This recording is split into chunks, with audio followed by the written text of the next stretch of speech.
একদিন সকালে একটি সাদা গরু আর তার ছোট্ট বাচ্চা মিলে টমেটো খেতে কাজ করছিল।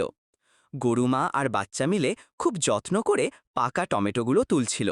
বড় বড় ঝুড়ি একটার পর একটা ভরে উঠছিল লাল টমেটোয়। তারপর তারা সেই ঝুড়িগুলো পিঠে করে নিয়ে গেল বাজারে। হাসি মুখে বিক্রি করল টমেটোগুলো। খুশিতে ভরে উঠল তাদের মন। বাজার থেকে খেতে ফিরে এসে তারা যা দেখল তাতে থমকে গেল। সব টমেটো গাছ ছিঁড়ে ফেলেছে কিছু দুষ্টু বানর। গাছপাড়া ছিঁড়ে মাটিতে ফেলে দিয়েছে, আর কিছুই অবশিষ্ট নেই।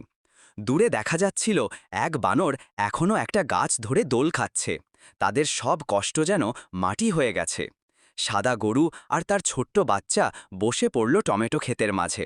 চারপাশে ছেঁড়া গাছ, ছড়িয়ে থাকা টমেটো আর চোখের জল।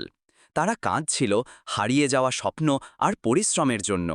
তোমরা যদি লাইক সাবস্ক্রাইব করো, তাহলে গরু ও তার বাচ্চার স্বপ্ন আবার পূর্ণ হবে।